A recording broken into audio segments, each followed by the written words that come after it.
लगभग आधी रात हो चुकी थी, पर बारिश रुकने का नाम तक नहीं ले रही थी। मैं अपने ऑफिस का काम ख़त्म करके निकल ही रहा था कि तभी मुझे गार्ड भैया ने रोक दिया। अरे राजीव जी, इतनी रात गए आप यहीं हैं, घर नहीं गए? हाँ, वो अर्जेंट काम था इसलिए देर हो गई, पर मैं अभी घर ही जा रहा हूँ। बेटा, शायद आपको पता ना हो कि आज अमावस्या की रात है। आज अकेले बाहर नहीं निकलो तो बेहतर होगा। चाहो तो कल सुबह चले जाना।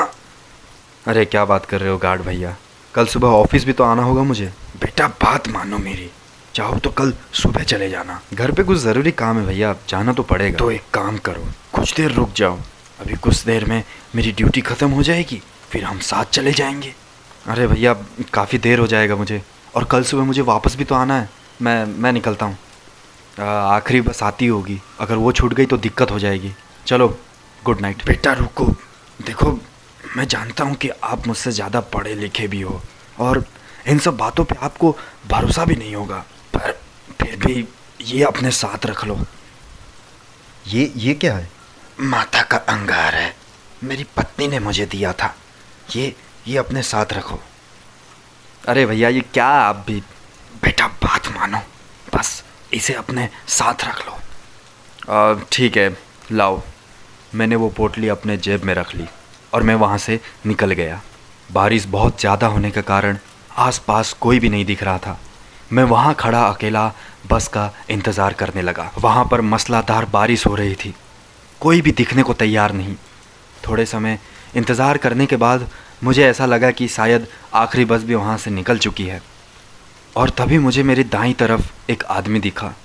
अंधेरा ज़्यादा होने के कारण वो ठीक से मुझे दिखाई तो नहीं दे रहा था, लेकिन देखने से ऐसा लग रहा था कि वो मेरी ही तरफ आ रहा है। और फिर मैंने अपनी गर्दन बाईं तरफ मोड़ी, वहाँ पर कोई बस दिख भी नहीं रही थी। फिर मैंने वापस उस आदमी को देखना चाहा, लेकिन वहाँ पे वो गायब हो चुका था। मुझे एक बात समझ में नहीं आ रही थी कि मैंने अभी तो उसे देखा था, तो अचानक वो गायब कहाँ हो गया।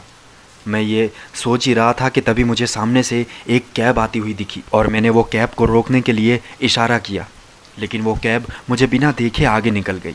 मैं हताश होकर उस तरफ वापस देखने लगा, और तभी मुझे मेरे पीछे गाड़ी के ब्रेक की आवाज़ सुनाई दी। पलट कर देखा तो मैंने देखा कि वो कैब रुक चुकी थी। मैंने सोचा चलो अच्छा है, कैब तो मिली। मैंने एक बार वापस पीछे की ओर देखा। मैंने सोचा कहीं वो आदमी वापस तो नहीं है, लेकिन वहाँ पर कोई भी नहीं था। और फिर मैं तुरंत कैब के अंदर जाकर बैठ गया और मैंने उसे अपना एड्रेस बताया। गाड़ी चलने लगी और तभी मैंने ड्राइवर से पूछा, अरे भैया, आते हुए कोई आदमी दिखा था क्या आपको? उसने मेरी बात का कोई भी जवाब नहीं दिया, तो मैंने दोबारा पूछा, भैया? नहीं देखा। अच्छा, पता नहीं, मैंने कुछ देर पहले एक आदमी को देखा, पता नहीं कहाँ चला गया। वो ड्राइवर कुछ देर गाड़ी चलाने लगा और फिर बोला, आज अमावस्या की रात है। हाँ? क्या बोले? अमावस्या की रात को अक्सर ऐसे भटकते हुए साए दिख जाते हैं। हाँ? ये क्या बोल रहे हो? ये बकवास की बातें हैं, ये उल्टे फुल्टे लॉजिक मत दो मुझे। कहते हैं ऐसे साए हर अमावस्या की रात को अपना शिकार ढूंढते हैं। अरे हेलो, क्यों बता रहे हो मुझे ये सब? मैंने बोला ना नहीं जानना मुझे। और अगर किसी इंसान की नज़र इन सायों पर पड़ जाती है, यार स्टॉप इट, समझ में नहीं आ रहा क्या तुम्हें? तो उसकी मौत तय हो जाती है। अरे तुम पागल वागल हो क्या? गाड़ी रोको यार, मुझे नहीं जाना कहीं। जैसे आज तुम्हारी मौत तय है। अरे व्हाट नॉनसेंस, तुम्हारा दिमाग खराब हो गया है क्या? गाड़ी रोको, नहीं जाना मुझे कहीं। Stop the car. पर मेरी बातों का उसे कुछ असर ही नहीं हुआ, उसने गाड़ी नहीं रोकी। फिर मैंने उसे दोबारा कहा, अरे मेरी बात समझ में नहीं आ रही है क्या? गाड़ी रोको चुपचाप। अपनी बाईं ओर देखो, सब समझ में आ जाएगा। अरे व्हाट बाईं ओर? क्या है बाईं ओर? रोड पर देखो।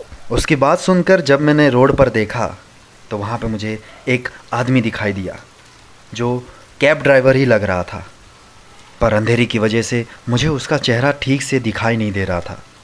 मुझे समझ में ये नहीं आया कि आखिर कैब ड्राइवर ने मुझे उसे देखने को क्यों कहा। और फिर वापस मैंने अपनी गर्दन सीधी की और ड्राइवर की ओर देखा, लेकिन ड्राइवर की ओर देखते ही मेरे पैरों तले ज़मीन खिसक गई, क्योंकि ड्राइवर पे वहाँ पे मौजूद ही नहीं था और गाड़ी अपने आप चली जा रही थी। मुझे समझ में नहीं आ रहा था कि मैं क्या करूँ।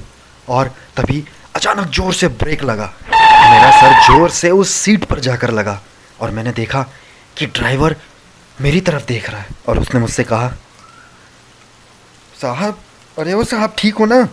क्या हुआ? क्या तुम कहाँ से आए? कहाँ से आए मतलब? तुम अभी गाड़ी में नहीं थे और गाड़ी अपने आप चल रही थी। क्या बोल रहे हो साहब? होश में तो हो? देखो, पागल मत बनाओ मुझे।